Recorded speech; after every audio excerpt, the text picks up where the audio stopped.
Shalom saudara-saudara yang dikasihi oleh Tuhan.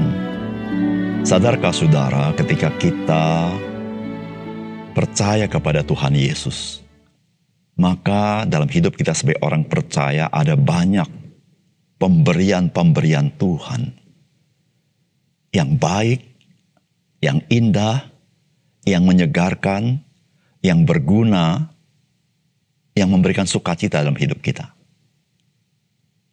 Sudahkah saudara, engkau memperhitungkan semuanya itu dalam hidupmu dan bersyukur kepada Tuhan? Salam jumpa dalam program Tuhan adalah Gembalaku.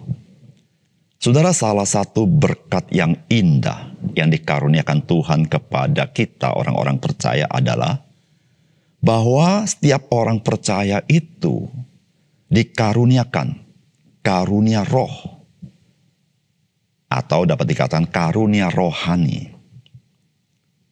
Saudara, karunia rohani ini tidak sama dengan bakat. Sebab bakat itu adalah pemberian Tuhan bagi semua orang pada umumnya. Namun, karunia rohani adalah pemberian Roh Kudus khusus bagi kita orang-orang percaya. Bakat adalah pemberian Tuhan bagi orang pada umumnya, sehingga melalui bakat tersebut, seseorang itu dapat mengembangkan dirinya. Namun, karunia rohani hanya diberikan kepada orang percaya untuk membangun tubuh Kristus. Saudara, bakat itu potensi yang Tuhan berikan kepada seseorang pada umumnya. Dan orang tersebut perlu untuk mengembangkannya dengan melatihnya. Karunia rohani itu potensi yang Tuhan berikan secara khusus bagi orang percaya. Sehingga ketika orang percaya mempergunakannya di dalam pelayanan, maka Roh Kudus menjadikannya berkat rohani yang membangun tubuh Kristus. Saudara, apakah saudara sudah menggunakan karunia rohani saudara sebagai orang percaya? Saudara, mari kita membaca 1 Korintus pasal 12 ayat 1-11. Sekarang tentang karunia roh, aku mau saudara-saudara supaya kamu mengetahui kebenarannya. Kamu tahu bahwa pada waktu kamu masih belum mengenal Allah, kamu tanpa berpikir ditarik kepada berhala-berhala yang bisu. Karena itu aku mau meyakinkan kamu bahwa tidak ada seorang pun yang berkata-kata oleh Roh Allah dapat berkata terkutuklah Yesus. Dan tidak ada seorang pun yang dapat mengaku Yesus adalah Tuhan selain oleh Roh Kudus. Ada rupa-rupa karunia tetapi satu Roh. Dan ada rupa-rupa pelayanan tetapi satu Tuhan. Dan ada berbagai-bagai perbuatan ajaib tapi Allah adalah satu yang mengerjakan semuanya dalam semua orang. Tetapi kepada tiap-tiap orang dikaruniakan penyataan roh untuk kepentingan bersama. Sebab kepada yang seorang roh memberikan karunia untuk berkata-kata dengan hikmat. Dan kepada yang lain, roh yang sama memberikan karunia berkata-kata dengan pengetahuan. Kepada yang seorang roh yang sama memberikan iman. Dan kepada yang lain ia memberikan karunia untuk menyembuhkan. Kepada yang seorang roh memberikan kuasa untuk mengadakan mujizat. Dan kepada yang lain ia memberikan karunia untuk bernubuat.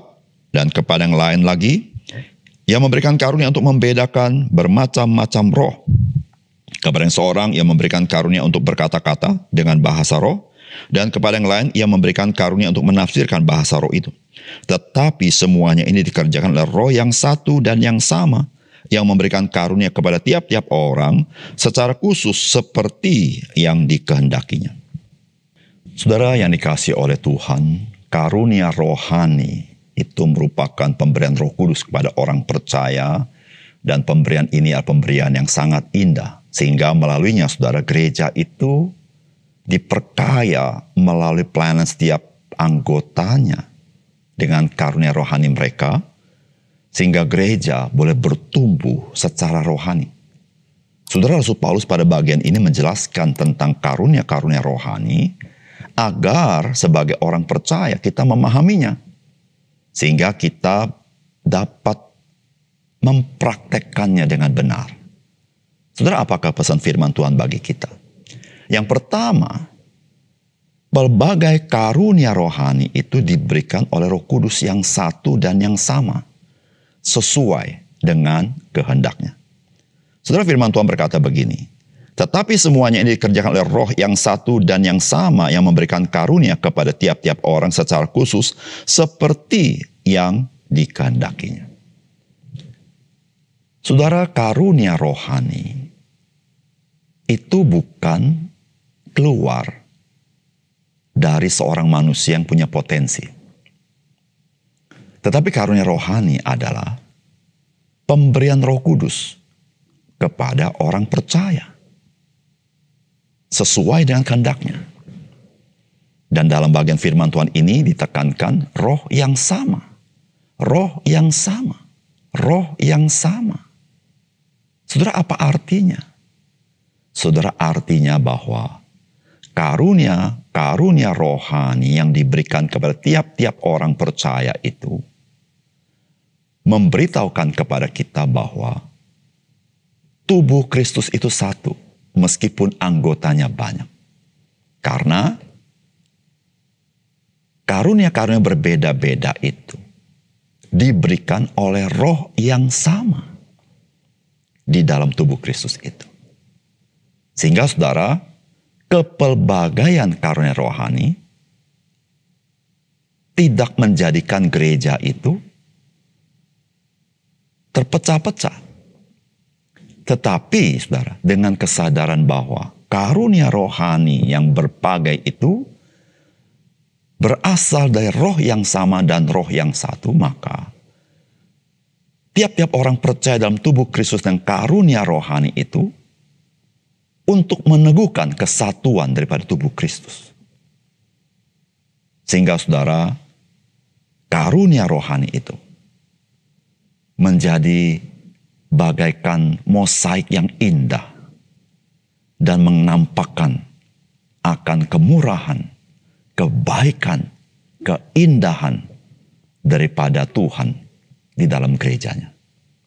Saudara, ketika orang percaya di dalam tubuh Kristus, yaitu di gereja lokal tertentu, menggunakan karunia rohaninya, maka saudara-saudara, melaluinya saudara, menyatakan akan keindahan Tuhan dari kepelbagaian, tetapi menyatakan kesatuan daripada tubuh Kristus.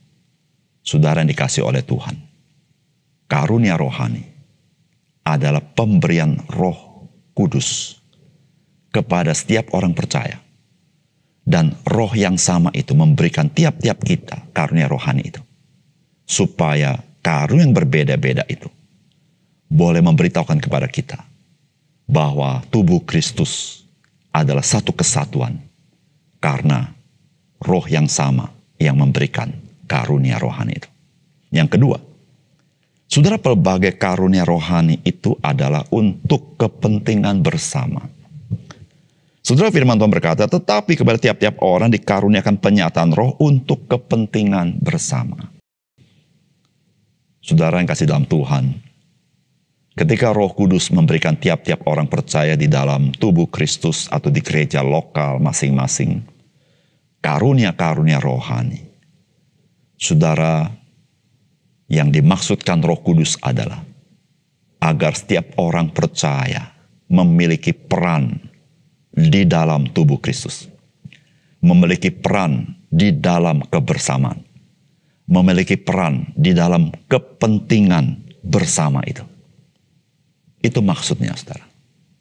Saudara, tanpa karunia rohani, kita tidak bisa membangun tubuh Kristus secara rohani.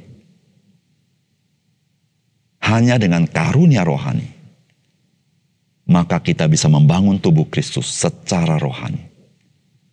Saudara, untuk membangun yang rohani, harus dikerjakan oleh Roh Kudus di dalam hidup orang percaya.